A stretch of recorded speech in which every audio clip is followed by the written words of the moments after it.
Bonjour et bienvenue sur les clés de la réno. Vous vous lancez dans la rénovation ? Alors vous êtes au bon endroit. Les clés de la réno, c'est le podcast qui vous accompagne tout au long de votre projet pour aménager et décorer la maison ou l'appartement qui vous correspond. Je suis Alison, aujourd'hui architecte d'intérieur et décoratrice. Je vous propose ici mes conseils et mes astuces pour transformer votre projet en un intérieur beau, chaleureux et fonctionnel dont vous serez fiers. Je suis passée par là. Je sais ce que c'est que de devoir gérer une rénovation en plus de son quotidien. C'est pas toujours une partie de plaisir, mais ça en vaut tellement la peine au bout du compte. Seul ou avec un invité, laissez-moi vous aider à simplifier les étapes, vous apporter les clés dont vous avez besoin pour que votre projet se passe au mieux. Imaginez, vous saurez enfin par où commencer et comment faire les bons choix. Retrouvez-moi aussi sur Instagram, c'est tout simplement les clés de la réno podcast pour encore plus de partage et de retour d'expérience. Allez, on y va ?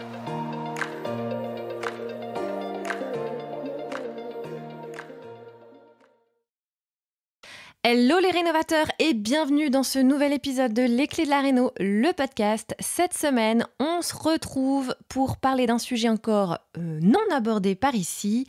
On va parler du maîtrais et de comment cette étape peut être cruciale pour assurer de bonnes bases à ton projet et comment prendre des mesures précises va t'aider à créer un plan détaillé et t'assurer d'obtenir ce que tu souhaites au bout du compte. Parce qu'effectivement, le plan, c'est bien le document de référence qui va servir à ceux qui vont mettre en œuvre tes idées, que ce soit des artisans ou toi-même, tes proches, effectivement, pour aller faire en sorte que le rêve devienne réalité. Et donc, ce plan détaillé, il doit fondamentalement prendre appui sur des mesures précises, exactes et surtout réelles. Et donc, dans cet épisode, j'avais envie de te dévoiler mes astuces, celles que j'utilise tout le temps dès que j'ai à faire un nouveau maîtrais chez des nouveaux clients pour un nouveau projet et qui permettent effectivement de gagner en précision pour éviter les erreurs qui peuvent s'avérer coûteuses si effectivement tu t'es planté au départ, si la mesure n'était pas bonne. Parce que un bon maîtrais, finalement, à quoi ça sert ? Un maîtrais, c'est vraiment la base de tout projet de rénovation. Avant même de penser aux couleurs, aux matériaux, à la déco, même aux travaux, il faut bien comprendre précisément l'espace dans lequel tu vas travailler. Et un plan bien mesuré, il va permettre de vraiment tout anticiper, que ce soit ton aménagement, le placement des meubles, mais aussi ton plan électrique avec le passage des circuits, parce qu'effectivement, le schéma électrique, il découle de ton plan électrique, mais aussi le quantitatif de tous tes matériaux, tout est basé sur ton maîtrais de base. Et comment faire un bon maîtrais, c'est vraiment essentiel pour que ton plan de l'état existant soit au plus près de la réalité. Donc, on va commencer tout de suite et on va sortir son matériel. Bah oui, avant de commencer, il faut vraiment avoir le bon matériel et surtout, je t'invite à prévoir le temps nécessaire. C'est vraiment pas quelque chose qu'on doit faire à la va-vite et il faut éviter vraiment, dans la mesure du possible, je te conseille de ne pas le faire en plusieurs fois. C'est vraiment quelque chose que tu dois faire en une seule fois pour être sûr de ne faire aucun oubli.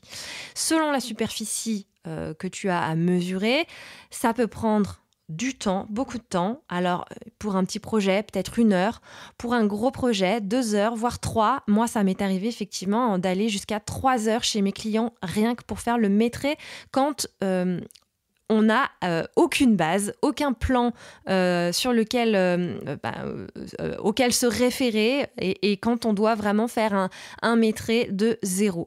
Ça dépend effectivement si tu dois donc reprendre toute l'intégralité des cotes ou si tu t'appuies sur éventuellement un plan d'architecte, un plan de construction qui t'aura été transmis au moment de ton acquisition.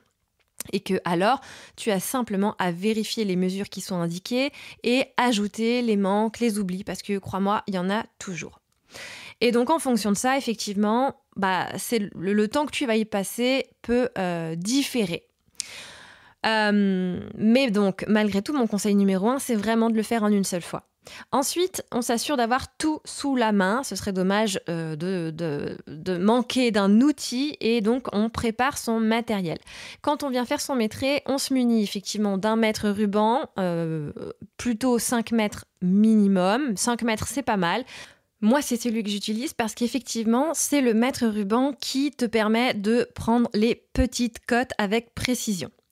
Ensuite, un télémètre laser pour gagner là en précision sur les grandes distances. Je t'invite vraiment à te procurer un télémètre laser parce que ça va te faire gagner un temps précieux. On peut s'en procurer donc vraiment pour pas très cher aujourd'hui et c'est probablement quelque chose qui va te servir tout le long de ton projet. Donc un télémètre laser, un carnet A4 pour griffonner ton plan et relever tes mesures et enfin éventuellement une équerre pour vérifier les angles droits. Moi, j'en utilise pas, mais on ne sait jamais. Si tu en as une sous la main, pourquoi pas, pour aller regarder tout ça. Moi, je procède autrement et je t'en parlerai juste après. Alors ensuite, dans mes autres conseils, je t'invite vraiment à prendre un assistant. Effectivement, mesurer à deux, c'est quand même beaucoup plus sympa, beaucoup plus agréable, ça fait passer le temps beaucoup plus vite, mais non, ce n'est pas la seule raison, c'est aussi pour te faciliter la tâche et te garantir donc plus de précision, surtout pour tenir le mètre en place sur certaines distances. Effectivement, c'est préférable qu'il y en ait un qui tienne le mètre, l'autre qui regarde la cote, voilà, ou alors l'un qui fait les relevés, l'autre qui prend les notes. Bon, voilà, c'est quand même quelque chose de plus sympa. Et donc, avant de te lancer dans les mesures, prépare ton croquis. Moi, c'est ce que je fais, effectivement. Je dessine l'espace sur mon carnet A4 dont je te parlais auparavant, un peu à la va-vite, sans respecter aucune proportion, enfin, vaguement, on va dire, quand même, mais sans respecter aucune échelle. L'idée, c'est vraiment d'avoir une base de dessin et sur lequel on n'aura plus qu'à reporter les mesures. Ce sera pas plus le moment, une fois que tu t'engages dans les mesures, de dessiner ton plan. Enfin, moi, en tout cas, c'est comme ça que je procède. Je trouve que c'est plus facile de regarder de manière générale un peu ton espace, de dessiner, de reporter vaguement où sont les invariables, donc les ouvertures, les éléments existants, et ensuite d'aller commencer les mesures. Une fois que tout ça c'est fait, ah oui, non, je voulais quand même te préciser aussi comment je fonctionne, moi, sur mon carnet. En fonction du projet et de l'ampleur du projet. Si c'est une petite maison ou si c'est juste une pièce, quelques pièces, ça m'arrive de tout prendre sur la même page. Si c'est pour une rénovation complète où j'ai beaucoup de pièces à mesurer, dans ce cas, je vais réserver une page par pièce et trouver effectivement un ordre cohérent, on va dire. Voilà, une fois que tu as fait donc tes plans, tes premiers croquis d'intention sur ton cahier, tu passes à la mesure. On rentre enfin dans le vif du sujet, on prend les mètres et on mesure. Et donc, on commence pareil de façon assez rigoureuse. Moi, j'aime m'attacher à une face et à faire l'intégralité des mesures d'une face pour ensuite passer à l'autre selon une façon et de tourner, soit dans l'ordre des aiguilles d'une montre, soit l'inverse, mais en tout cas de façon rigoureuse, ceci afin de n'oublier aucune mesure. On commence par l'étendue du mur, la distance globale. Donc pour chaque mur, on prend une première mesure, puis une deuxième pour la confirmer. Et on note la plus grande des deux si elle diffère. En général, j'aime bien prendre des points de repère, c'est-à-dire que ces mesures, je les réalise à des hauteurs constantes, dans l'idéal et dans la mesure du possible. Par exemple, je vais aller à 10-20 cm du sol et à 1,50 m et toujours prendre les mesures à cette hauteur de sol pour éviter effectivement les variations dues aux légères irrégularités des murs. Et je dis dans l'idéal parce que c'est pas toujours évident, surtout quand l'espace est meublé. Si jamais tu fais ton relevé de cote alors que la maison est encore habitée peut-être par les anciens propriétaires et que l'espace est encombré, c'est pas toujours évident, mais dans l'idéal.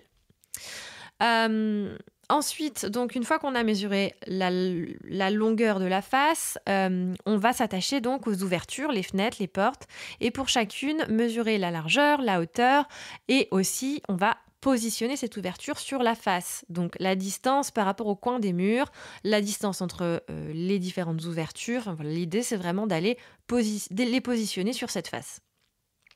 On n'oublie pas de prendre la dernière mesure, surtout, donc c'est la mesure des fenêtres. Je vois trop souvent effectivement cette mesure oubliée, et même sur les plans d'architecte, parfois elle n'apparaît pas, c'est la mesure de l'allège. L'allège, c'est la hauteur entre le sol et le bas de la fenêtre, ce qui permet d'aller positionner la fenêtre sur ta face. Et connaître l'allège, c'est donc hyper important. On note aussi effectivement le sens d'ouverture, donc pour les portes, ouvrant droit, ouvrant gauche, est-ce que c'est un poussant, un tirant, etc. Mais aussi pour les fenêtres, est-ce que c'est une baie coulissante, est-ce que c'est trois vantaux, comment ça peut s'ouvrir et comment tu reportes ça sur ton plan pour en garder une trace, si c'est une porte à galandage aussi ou ce genre de choses. Enfin, on va reporter les éléments fixes, donc les éléments existants qui ne peuvent pas être facilement déplacés. Donc c'est les radiateurs, les cheminées, la cheminée, l'encastrement des placards, l'escalier. Et donc quand je dis escalier, je pense à hauteur de marche, nombre de marches, mais aussi l'emplacement de la trémie, la largeur de la trémie.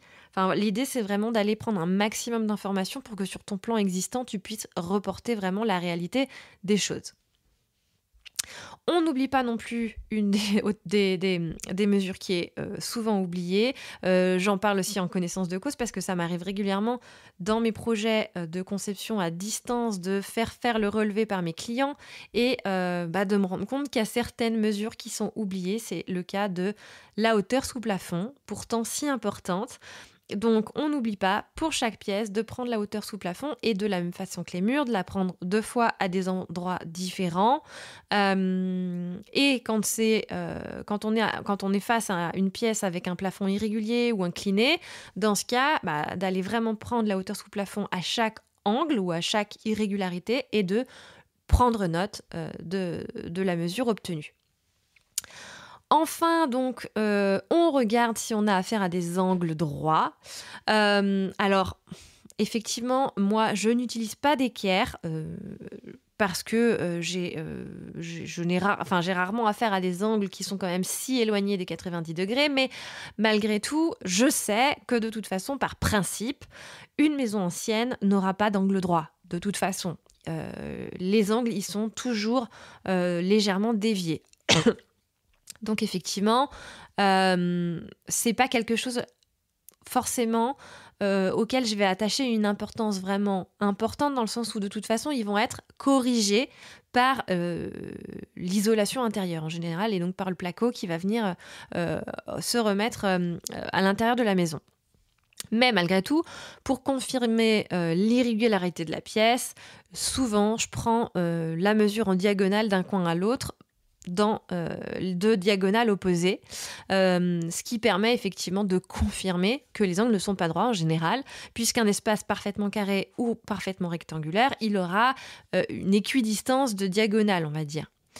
Enfin, donc je termine par identifier les emplacements exacts de tout ce qui est électrique. Et donc c'est à ce moment-là que j'utilise mes crayons de couleur ou mes feutres et je positionne les interrupteurs, les prises, les plafonniers, les spots. Alors je prends pas les mesures, mais c'est vraiment juste là pour aller identifier les emplacements, le nombre, ce genre de choses. Et je le fais même si je sais qu'on va faire des modifications, même si ça n'aura plus rien à voir au final, mais malgré tout c'est quand même utile et pertinent d'en garder une trace, de l'avoir sous la main parce que parfois on se pose une question et c'est bien de savoir donc où sont les arrivées électriques et ce qu'on peut en faire.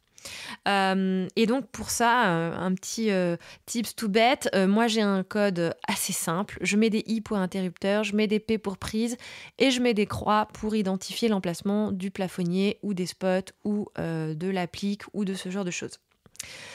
Voilà, maintenant tu as ton plan. Donc ton plan existant avec toutes ces mesures et les éléments que tu ne peux pas bouger, les invariables.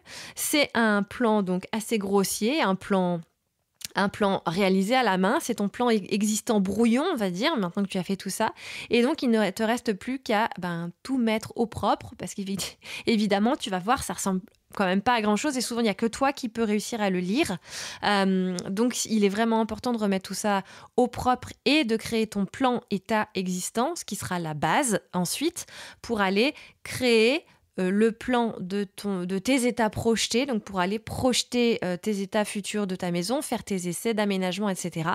Et donc, pour remettre au propre ton plan état existant, tu peux le faire soit à la main, ça marche aussi très bien, donc en redessinant ton plan à l'échelle, avec un Kutch à l'ancienne, ou alors avec un logiciel de plan. On en trouve facilement effectivement sur Internet, qui sont accessibles gratuitement, et ça te permettra donc d'aller probablement plus facilement créer tes plans, tes modifications de plans à partir du moment où effectivement c'est numérique. Mais bon, en tout cas, l'un comme l'autre, ça fonctionne très bien. Voilà, donc on est arrivé à la fin de cet épisode qui était dédié donc à l'importance de faire un bon maîtrise. Ce que je t'invite vraiment à retenir, c'est bien qu'un bon plan, ça commence par des mesures précises. C'est vraiment le temps et la rigueur que tu vas passer à relever tes cotes, relever tes mesures à ce moment-là qui va te permettre d'avoir un bon plan existant et donc d'aller créer un plan projeté, plan état projeté qui soit cohérent et réaliste. Et cela, ça peut vraiment faire toute la différence dans la mise en œuvre de ton projet. N'hésite pas alors à me dire en quoi ça aura pu t'aider, partage-le autour de toi avec d'autres rénovateurs ou sur Instagram. Je te remercie de ton écoute et je te dis à très bientôt. Si vous avez écouté jusqu'ici, c'est probablement que l'épisode vous a plu.